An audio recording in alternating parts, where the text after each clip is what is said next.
Thursday, 2nd a.m. The blue glow of my laptop screen illuminated the kitchen like some digital campfire, and I was the last caveman awake, hunting for truth in the electronic wilderness. Connor Ames, cybersecurity auditor by day, suspicious husband by night. Funny how my job was protecting other people's secrets, while my own wife was apparently giving hers away for free. Before we dive deeper into this story, I have one small request. Please subscribe, drop a like, comment, and hit that hype button to boost this channel so more people can discover these incredible Reddit stories. Cybersecurity tip number 1, I muttered to myself, fingers dancing across the keyboard. Never marry someone with better passwords than you. But Jenna had always underestimated me. She thought I was just another corporate drone who fixed computers and worried about firewalls. She had no idea that her loving, predictable husband could crack her cloud backup faster than she could say working late again. The house felt different at this hour, cold, silent, like it was holding its breath, waiting for something terrible to happen. Our suburban Midwest home had once been our sanctuary, but now it felt more like a crime scene I hadn't finished investigating yet. I'd been suspicious for weeks. The late nights at the boutique, the hushed phone calls, the way she'd started password protecting everything. Jenna managed a high-end clothing store in the trendy retail district downtown, and lately, she'd been networking more than a LinkedIn influencer on cocaine. My fingers paused over the enter key. Once I accessed her backup files, there would be no going back. No more blissful ignorance, no more pretending that her sudden interest in supplier meetings was legitimate business. I pressed enter. The files downloaded like digital evidence falling into place. Photos, messages, calendar entries. My heart hammered against my ribs as I opened the first folder labeled Coffee Dates. There she was, my wife of 8 years, in a series of increasingly intimate photos with Markham Dole. I recognized him immediately. He supplied luxury accessories to her boutique. Married guy, early 40s, the kind of arrogant smile that screamed, "I've never faced consequences for anything in my life." The photos told a story I didn't want to read.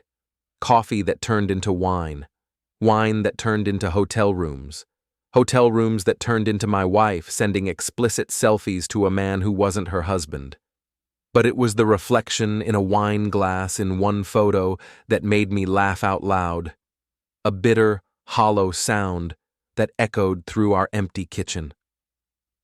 Jenna had been so careful about angles, about not showing his face directly, but she'd forgotten about the mirror behind them, the reflection in the glass. Amateur hour. I screenshot everything, organized it into neat folders with timestamps and location data. Old habits from my cybersecurity work. Document everything, leave no digital stone unturned.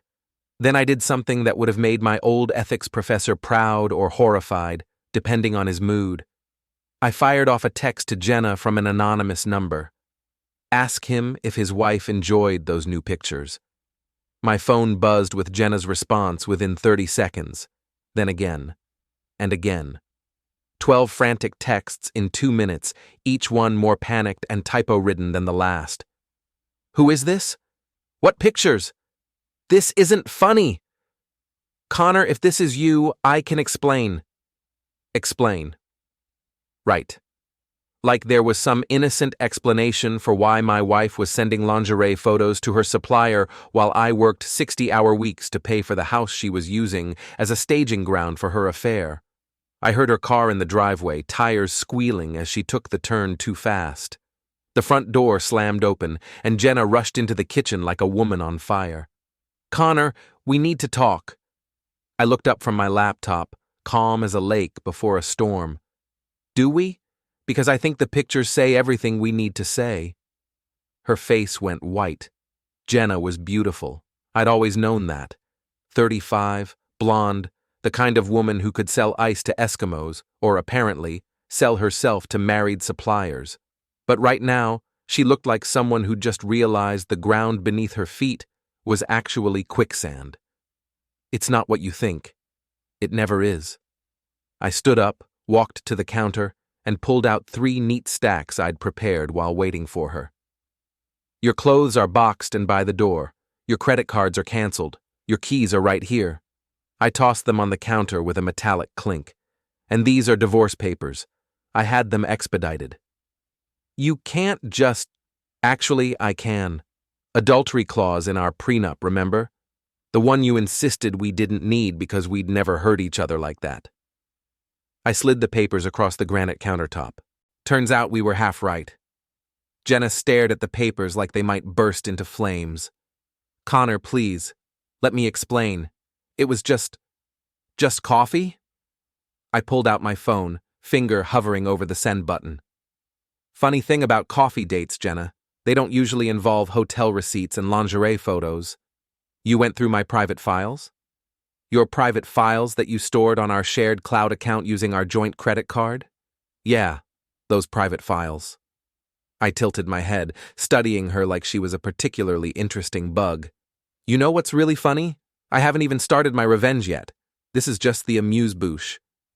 Her eyes widened as she realized what I was about to do. Connor, don't.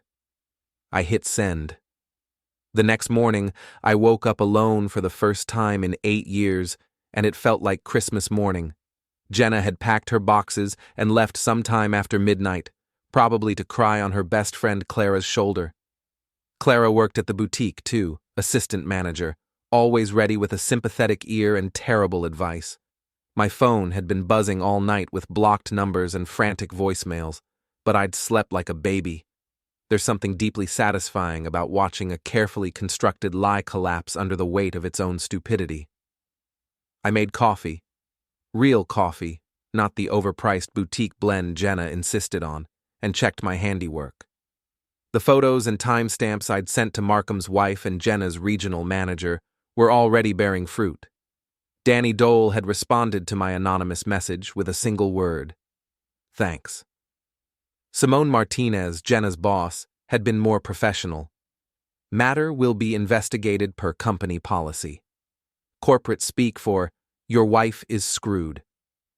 I drove to work through the faded industrial district where my cybersecurity firm had its offices. The building was all glass and steel, trying to look modern against a backdrop of crumbling factories and strip malls. Our city was like that, patches of new money trying to cover up old wounds. My boss, Randall Hayes, knocked on my office door around 10.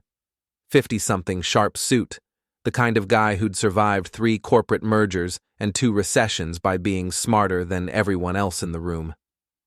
Heard you had some personal drama, he said, closing the door behind him.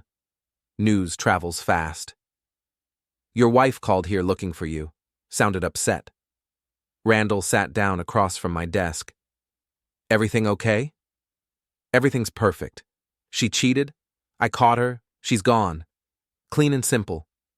Randall studied my face like he was reading code. You need time off? I need to stay busy. Got any systems that need auditing? He smiled. Always. But Connor?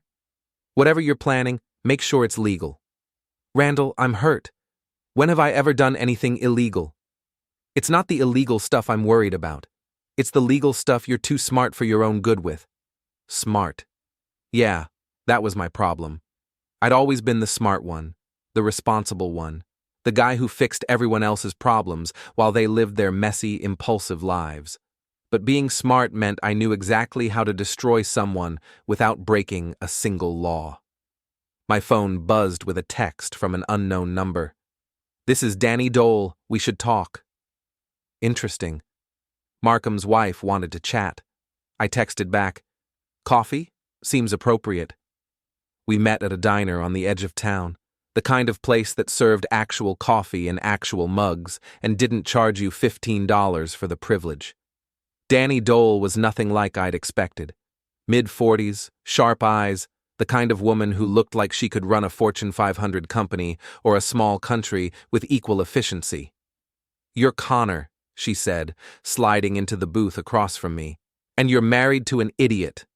She laughed, a sound like breaking glass. Not for much longer. Those photos were very helpful. My lawyer says I can take him for everything. Glad I could help. Oh, You did more than help. You started a war. She pulled out her phone, showed me a screenshot of a group chat. Ladies who lunch. Every society wife in the city gets their gossip from this chat. I may have shared some details about my husband's extracurricular activities. The messages were brutal. Photos, dates, hotel receipts, even speculation about other affairs. Jenna's name was mentioned 17 times, none of them kindly. Thorough, I said. I don't do anything halfway. Dani put her phone away. Your wife tried to call me this morning, wanted to explain her side. I told her the only explanation I wanted was why she thought screwing my husband was worth destroying her own marriage. What did she say? She hung up, but not before I heard someone crying in the background.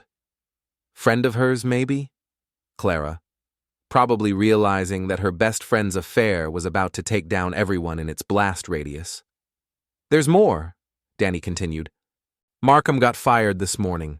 Board meeting at 8 a.m. Apparently sleeping with clients violates his contract. Shame. Isn't it? She stood up, left a 20 on the table. Connor, whatever else you're planning, count me in.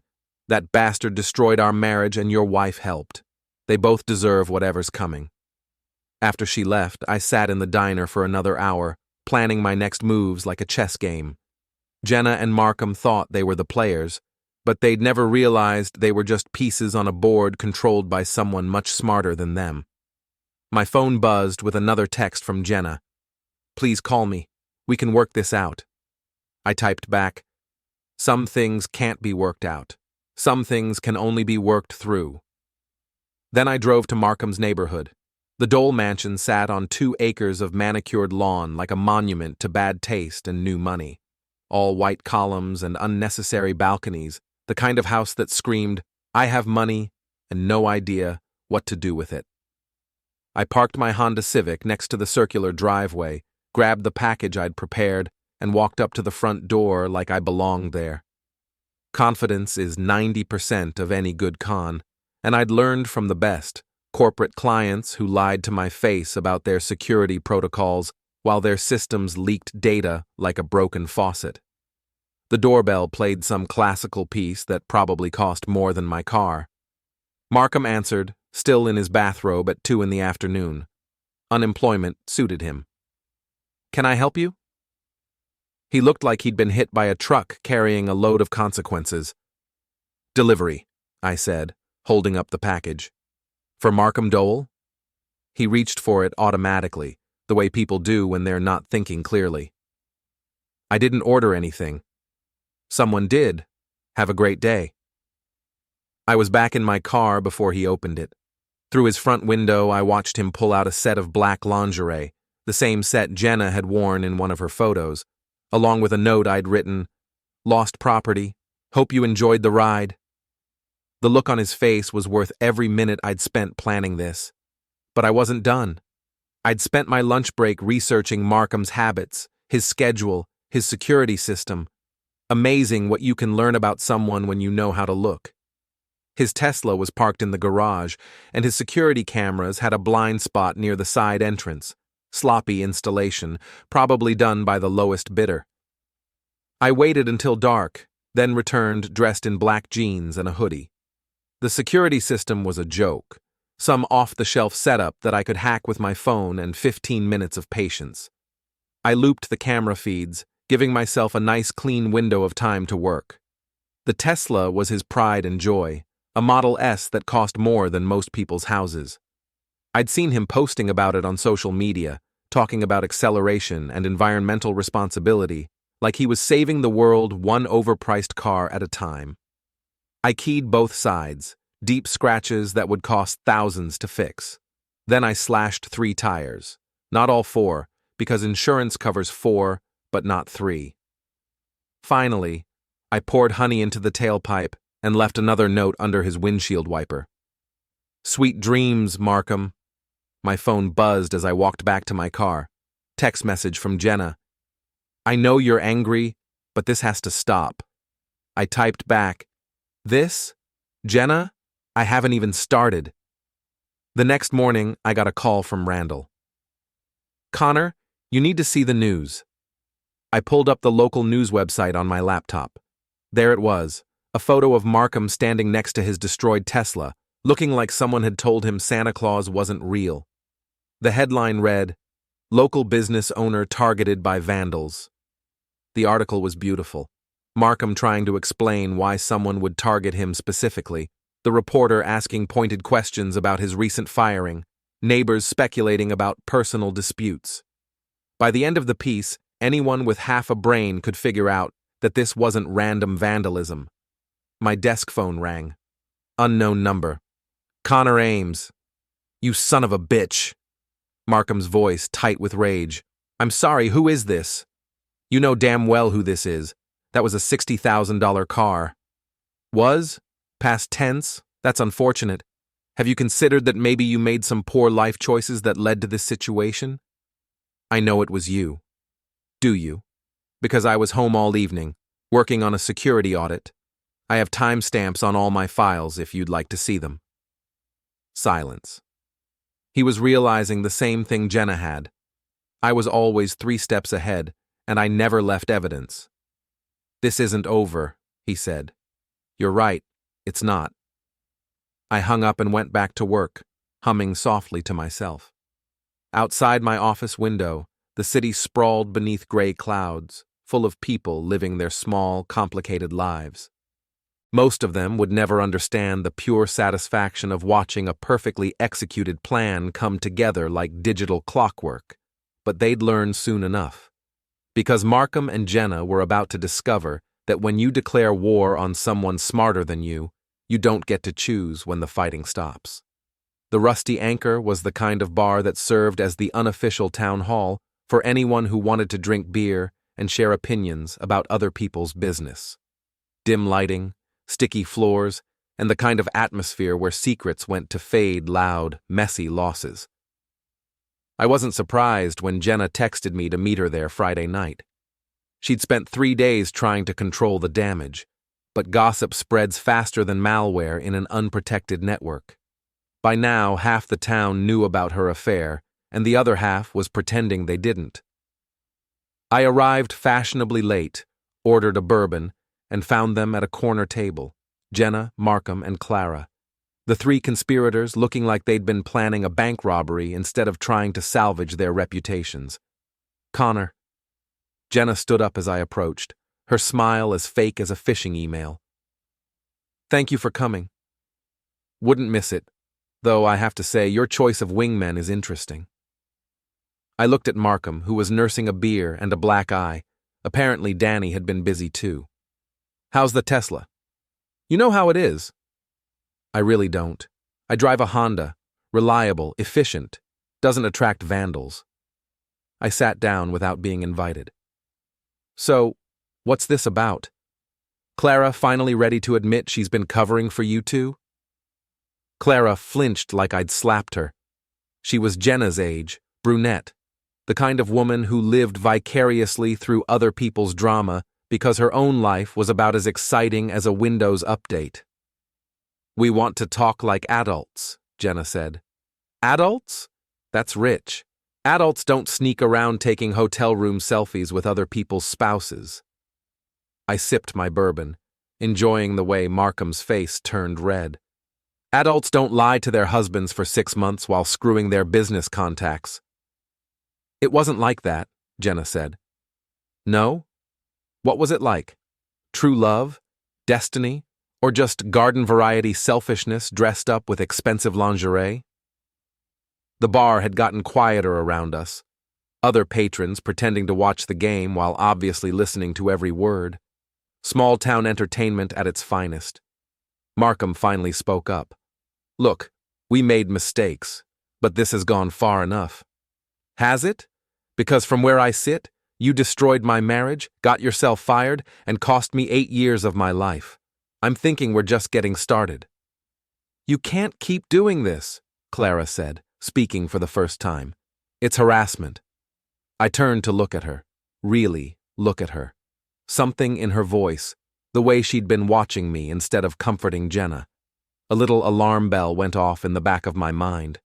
Harassment? I haven't harassed anyone. I shared some photos with interested parties. I filed for divorce. I may have driven through a neighborhood where some vandalism occurred, but correlation isn't causation. You're destroying people's lives, Clara continued. I'm revealing the truth about people who destroyed their own lives. There's a difference. Markham stood up, swaying slightly. 3 beers and a bruised ego made for poor decision-making. You think you're so smart, don't you? Sitting there with your computer and your little schemes. But you're just a pathetic cuckold who can't handle that his wife found someone better. The bar went completely silent.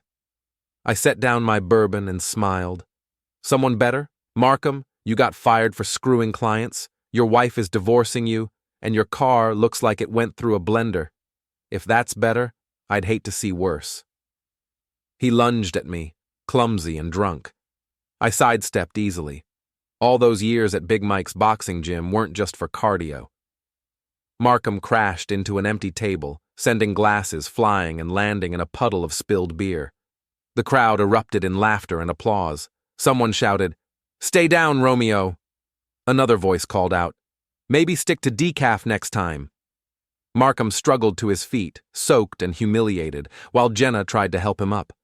Clara just sat there, watching me with an expression I couldn't quite read.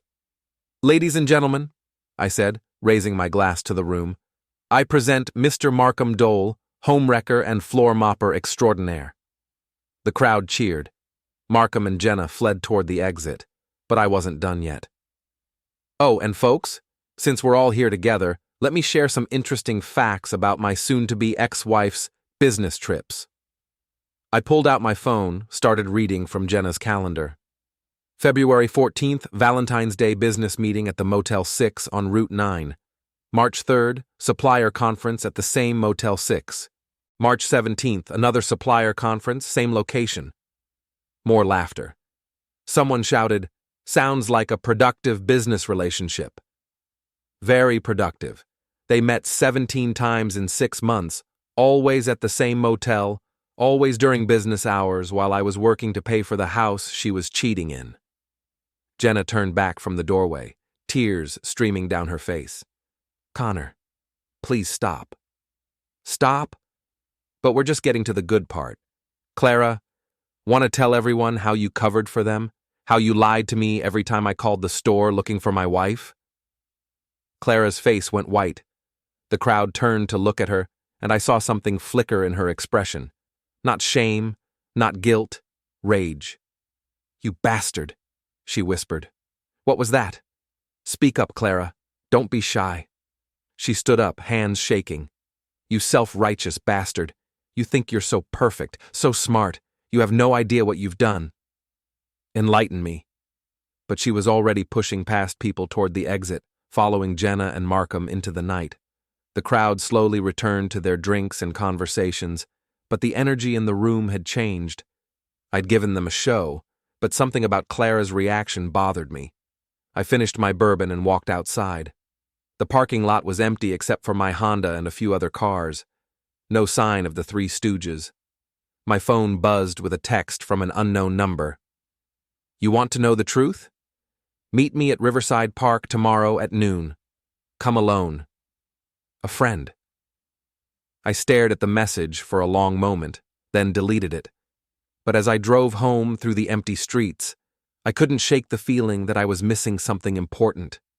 Something about Clara, about the way she'd looked at me in the bar, like she knew something I didn't. Riverside Park sat on the edge of town like a forgotten promise, all rusted playground equipment and overgrown walking trails. I arrived at noon sharp, curious despite myself about who wanted to meet me and why. I found her sitting on a bench overlooking the river, Markham's assistant, a woman I'd seen maybe twice at company events. Mid-30s, sharp business attire, the kind of person who blended into the background until she decided to step forward. "You're Connor," she said as I approached. "And you are?" "Someone who's been watching this whole thing play out with great interest." She patted the bench beside her. "Sit. We need to talk." I sat, keeping my distance. About what? About Clara Morrison. About what she's really been doing. about why your wife's affair was never really about your wife at all. The pieces clicked into place like tumblers in a lock. You sent the text. I did, because you're about to walk into a trap, and I'd rather see Clara burn than watch her destroy another marriage. Another marriage? She pulled out a tablet, swiped to a photo gallery. Meet Clara's ex-husband, David. Nice guy, worked in IT, married Clara right out of college. She cheated on him with his best friend, then convinced everyone that David was abusive when he tried to fight for custody of their daughter. The photos showed a thin man with kind eyes and a defeated expression. Court documents, custody papers, a restraining order based on fabricated evidence. David lost everything. His daughter, his house, his reputation. He moved across the country to start over. She swiped to another photo. This was taken 6 months before he was gone. Jesus. Clara has a pattern. She destroys marriages, ruins lives, and always makes sure someone else takes the blame. She's been planning this for 2 years, ever since you got her fired from her last job. I never got Clara fired from anything. Morrison Consulting. You did a security audit, found evidence that someone was selling client information to competitors. Clara was the inside source, but she convinced everyone that her supervisor was the real culprit. When your report proved otherwise, she lost her job and her reputation in the industry. The memory came flooding back. Morrison Consulting, a cybersecurity audit that had uncovered a massive data breach. I'd followed the digital trail to its source, but I'd never known the name of the person who'd been fired as a result. She blames you for destroying her career, so she decided to destroy your marriage as revenge. How? She introduced Jenna to Markham at a company party, encouraged the friendship, suggested the coffee meetings, even helped arrange their hotel rendezvous. She's been playing puppet master from the beginning. I stared out at the river, watching the water flow past like time I couldn't get back. Jenna still made the choice. Did she? Clara's very good at manipulation. She convinced Jenna that you were having an affair, showed her fake evidence, made her believe that you'd already checked out of the marriage. Jenna thought she was evening the score. What fake evidence? She handed me a manila folder. Inside were printed emails, text messages, even photos that appeared to show me with other women. All of them expertly fabricated, but convincing enough to fool someone who wanted to believe them. Clara's been planning this for 2 years. The affair was just phase 1. Phase 2 was supposed to be Jenna taking you for everything in the divorce, leaving you broke and alone while Clara consoled her through the process. And phase 3? You disappear entirely. New job in another city, maybe another country. Clara gets her revenge, Jenna gets a new life, and everyone forgets Connor Ames ever existed. I closed the folder, my hands surprisingly steady. Why are you telling me this? Because I watched her destroy David and I did nothing. I won't make that mistake again. She stood up, smoothed her skirt. Clara's planning something for tonight. She's invited you, Jenna, Markham, and his wife to a reconciliation dinner at her lake house. She says it's to help everyone move forward. It's a trap. It's an ending. Her ending. She wants to finish what she started, probably by making you look unstable or dangerous in front of witnesses. She handed me a business card. My contact information. Whatever you decide to do, you'll need proof of what she's done. She walked away, leaving me alone with the sound of running water and the weight of 2 years' worth of lies. My phone buzzed with a text from Clara. Connor, I think we all need to talk. Dinner tonight at my place? It's time to put this behind us. I typed back, I'll be there. But I wouldn't be coming empty-handed. Clara's lake house sat at the end of a winding dirt road like something out of a horror movie. All dark wood and tall windows reflecting the setting sun. I arrived last, as planned, and parked behind the other cars, Jenna's sedan, Markham's rental car, and a BMW that probably belonged to Dani. The front door opened before I could knock. Clara stood there in a simple black dress, smiling like a gracious hostess instead of a master manipulator. Connor, so glad you could make it. Everyone's already here. The living room looked like a stage set for a very awkward play. Jenna sat on one end of a leather couch, Markham on the other, both of them looking like they'd rather be anywhere else. Dani occupied an armchair by the fireplace, drink in hand, watching everyone with predatory interest. Drinks? Clara gestured toward a wet bar in the corner. I made a pitcher of sangria. I'll stick with water. I sat down in the remaining chair, completing the circle. So, Clara, what's this really about? About healing, about moving forward, about all of us finding a way to coexist in the same small town without destroying each other. Interesting choice of words. Destroying each other. She poured herself a glass of wine, her movements precise and controlled. Connor, I know you're angry.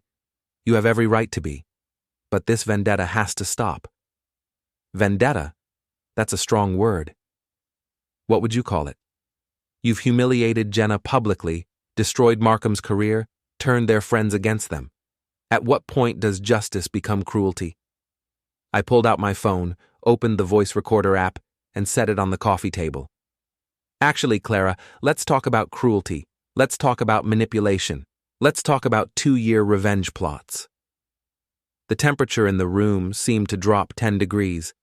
Jenna looked confused, Markham suspicious, but Clara's expression didn't change at all. I don't know what you mean. Sure you do. Morrison Consulting. David Morrison. Ring any bells? Now her mask slipped, just for a second, long enough for me to see the real Clara underneath, cold, calculating, and absolutely furious that I'd figured out her game. I think you should leave, she said quietly. I think I should stay. I think we should all hear about how you've been playing puppet master for the past 2 years, how you introduced Jenna to Markham, how you encouraged their affair, how you showed my wife fake evidence of my infidelity to justify her own. That's ridiculous. I pulled out the folder from Markham's assistant, spread the fabricated evidence across the coffee table. Recognize these? The fake emails, the doctored photos, very professional work. You must have learned a lot about digital manipulation in your IT career. Jenna picked up one of the photos, studying it closely. Connor, this shows you with another woman. Clara showed me this months ago. Look closer, Jenna. Look at the shadows, the lighting, the way my head doesn't quite match my body. It's a composite image. Very good work, but still fake. Markham leaned forward, examining the evidence. These are all fabricated? Every single one. Clara convinced Jenna I was cheating to justify her affair with you. She played both sides, manipulated both of you into destroying my marriage as revenge for getting her fired 2 years ago. The room erupted in angry voices.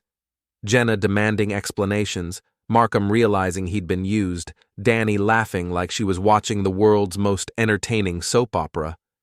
But Clara just sat there, wine glass in hand, watching me with something that might have been admiration. Very good, Connor. I underestimated you. You underestimated a lot of things, like the fact that your ex-husband's suicide left a paper trail, like the fact that people remember you from Morrison Consulting, like the fact that I'm very, very good at following digital breadcrumbs. She stood up, walked to the window overlooking the lake. David was weak. He couldn't handle the consequences of his own actions. His own actions? You framed him for your crimes, destroyed his reputation, and took his daughter away. He was gone because you systematically dismantled his entire life. He should have been stronger. The casual cruelty in her voice silenced the room. Even Dani stopped laughing. Just like Jenna should have been smarter, I continued. Just like Markham should have been more careful. You don't destroy people because they're weak, Clara. You destroy them because you enjoy it.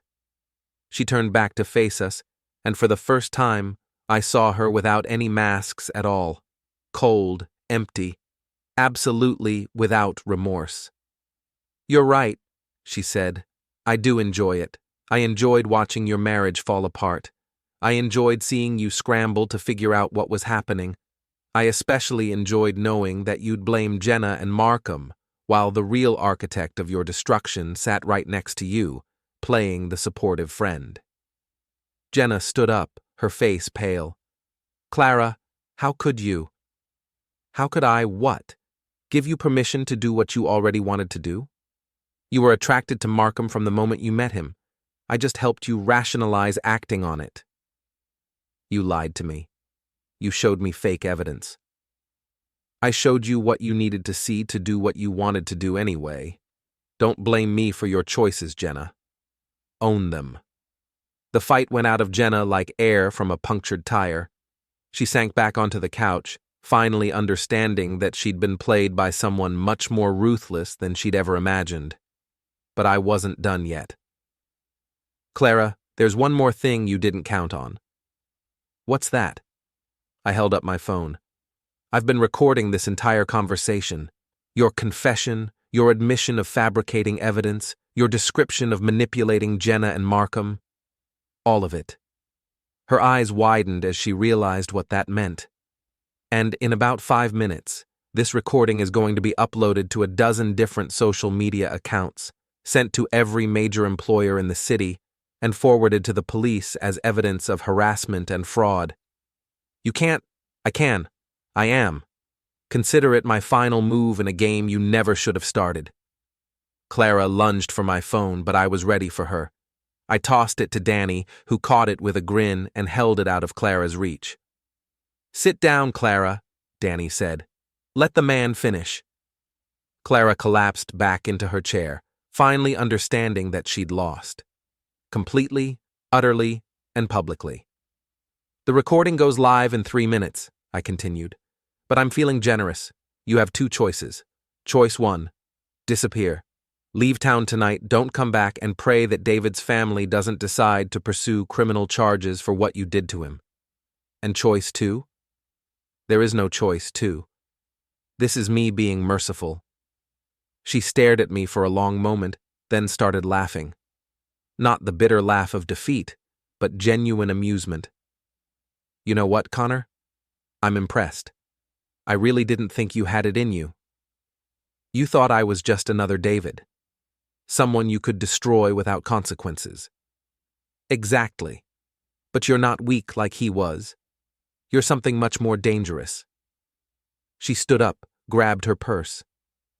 You're smart, and you're patient, and you don't forgive. No, I don't. She walked toward the door, then paused. For what it's worth, this has been the most fun I've had in years. You're a worthy opponent, Connor Ames. Clara? She turned back. If I ever see you again, if you ever contact any of us again, if you even think about starting another one of your games, I will destroy you so completely that you'll make David look like he got off easy. Are we clear? She smiled, a real smile this time. Crystal clear. Goodbye, Connor. It's been educational. She left, and we heard her car start up and drive away into the night. The lake house felt different after Clara left, like a theater after the final curtain call. The 4 of us sat in awkward silence, processing what we'd just learned. Outside, the sun had set completely, leaving us in the warm glow of Clara's carefully arranged lighting. Jenna was crying quietly, mascara running down her cheeks in dark streams. I can't believe I fell for it. All of it. She's very good at what she does, I said. She had 2 years to plan this. Markham poured himself a large glass of Clara's sangria. So what now? We all just pretend none of this happened? That's up to you, I said. But the affair still happened. Clara may have manipulated you into it, but you both made the choice to follow through. Dani laughed, the sound sharp in the quiet room. Oh, this is rich.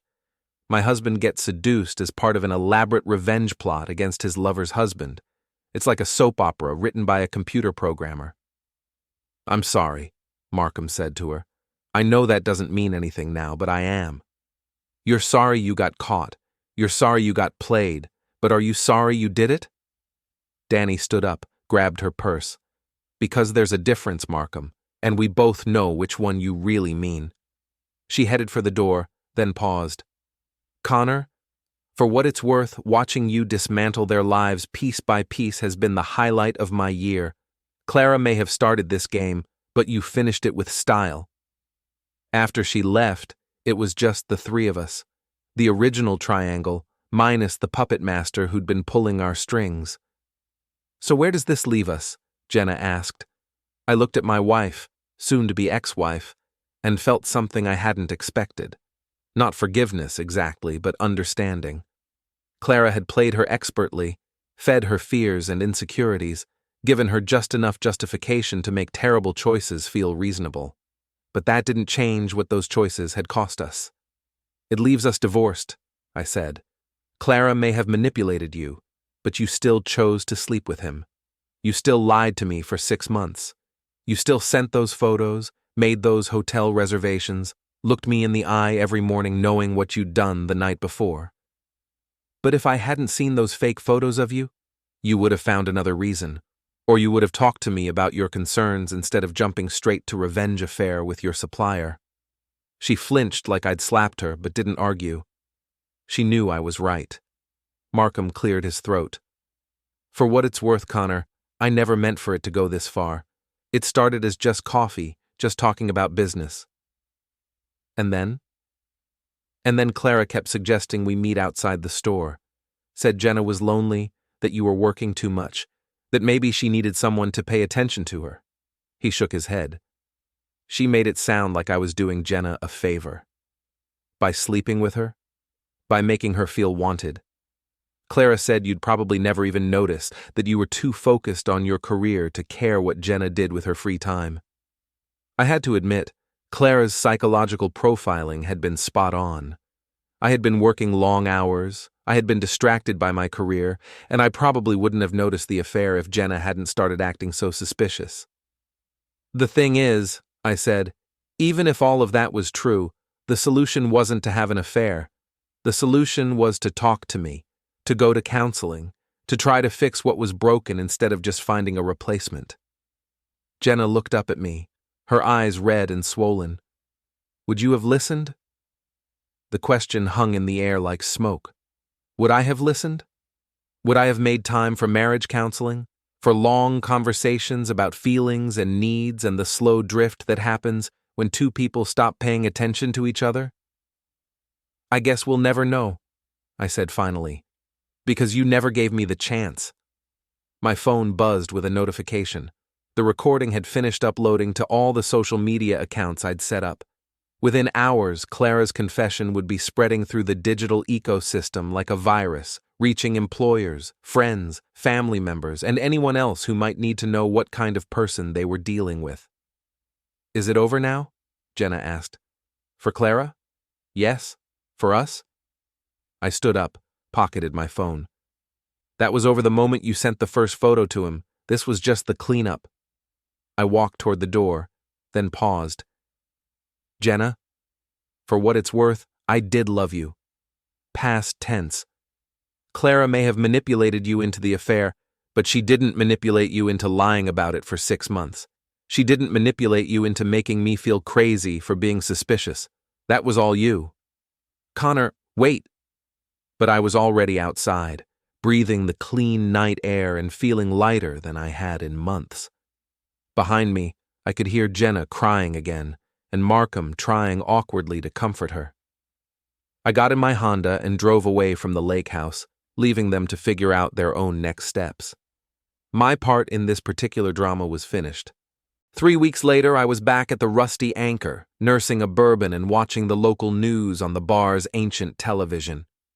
The story of Clara Morrison's elaborate revenge plot had made regional headlines, complete with interviews from David's family and other victims who'd come forward after the recording went viral. Clara herself had vanished completely. Her lake house was up for sale, her apartment was empty, and her car had been found abandoned at the airport. She'd taken my advice about disappearing, probably reinventing herself in some other city where no one knew her history. Connor Ames? I turned to find a young woman with a press badge and a digital recorder. Local reporter, probably working on a follow-up story. No comment, I said. I just want to ask about the cybersecurity angle. How did you figure out that the evidence was fabricated? I sipped my bourbon, considering. The story was already public, and there might be some value in explaining the technical details. Other people in similar situations might benefit from understanding how digital manipulation worked. Metadata, I said finally. Every digital photo contains hidden information about when and where it was taken, what device was used, what software edited it. Clara was good at visual manipulation, but she didn't know how to scrub the technical fingerprints. The reporter scribbled notes. And that's how you proved the photos were fake? That's how I confirmed what I already suspected. The real giveaway was behavioral. My wife was acting guilty about something, but the timeline didn't match what she was accusing me of. When someone shows you evidence that's too convenient, too perfectly timed to justify their own bad behavior, you should be suspicious. What would you say to other people who might be in similar situations? I thought about David Morrison, about how different his story might have been if he'd known what to look for, if he'd had the technical skills to fight back against Clara's manipulation. Trust your instincts, but verify everything. If someone is trying to convince you that your partner is cheating, ask to see the original files, not just screenshots. Check timestamps, locations, metadata. And remember that people who are really trying to help you won't pressure you to make quick decisions based on emotional evidence. The reporter thanked me and left. I finished my bourbon and was about to head home when my phone buzzed with a text from an unknown number. Well played, Connor. You win this round. See Clara. Still out there somewhere, still playing games. I typed back, there won't be a next round. Stay gone. No response. I deleted the message and blocked the number, but I knew it wouldn't be the last one. Clara was addicted to manipulation the way some people were addicted to gambling or drugs. She'd eventually surface somewhere else, with a new identity and new victims. But that wasn't my problem anymore. The next morning, I got a call from Randall. Connor, I've got a proposition for you. I'm listening. Corporate security consulting, big firms, government contracts, the kind of work that pays 3 times what you're making now. Interested? What's the catch? 60% travel. You'd be on the road most of the time, helping companies recover from cyber attacks and fraud cases. It's perfect for someone with your particular skill set. I thought about it. A new career, a chance to help other people who'd been victimized by digital manipulation, and enough travel to stay ahead of any future schemes Clara might cook up. When do I start? Next month. There's a case in Denver, a tech company that got hit by a sophisticated social engineering attack. Right up your alley. After I hung up, I walked through my empty house one last time. Jenna had taken her belongings and moved in with her sister across town. The divorce papers were signed, the property settlement was finalized, and she'd agreed to pay me a substantial sum in exchange for keeping the details of her affair private. I'd heard through the grapevine that she and Markham had tried to make their relationship work, but it had fallen apart within weeks. Turns out that relationships built on lies and manipulation don't have much staying power when the truth comes out. My doorbell rang. I opened it to find Mrs. Grimes, my elderly neighbor, holding a casserole dish. Thought you might be hungry, she said. Heard you're moving. Just temporarily. Work travel. She nodded knowingly. Sometimes a change of scenery is exactly what a person needs. Fresh start, new perspective. Something like that. For what it's worth, Connor, I always thought you were too good for her. Woman who cheats on a decent man like you? She's got no character. I accepted the casserole with a smile. Thanks, Mrs. Grimes. I appreciate that. After she left, I packed the last of my belongings into boxes. Tomorrow I'd put the house on the market and start my new life as a traveling security consultant. Tonight, I'd have one last bourbon on my back porch and watch the sun set over the city that had been home for the past 8 years. My phone buzzed with a text from Dani Dole. Saw the news about your new job? Congratulations. If you're ever back in town, drinks are on me. I typed back, I'll hold you to that. As I sat on the porch with my bourbon, I reflected on everything that had happened. 3 months ago, I'd been a complacent husband in a failing marriage, too focused on work to notice that my wife was planning to destroy our life together. Now I was a single man with a new career and a hard-earned understanding of how easily trust could be weaponized. Clara had taught me that lesson the hard way, but it was a valuable one. In my new line of work, I'd be helping companies and individuals who'd learned similar lessons, usually at great cost. The sun disappeared behind the horizon, painting the sky in shades of orange and red. Somewhere out there, Clara was probably planning her next move, identifying her next victims, perfecting her next manipulation. But that was someone else's problem now. I finished my bourbon, locked up the house, and went inside to get some sleep.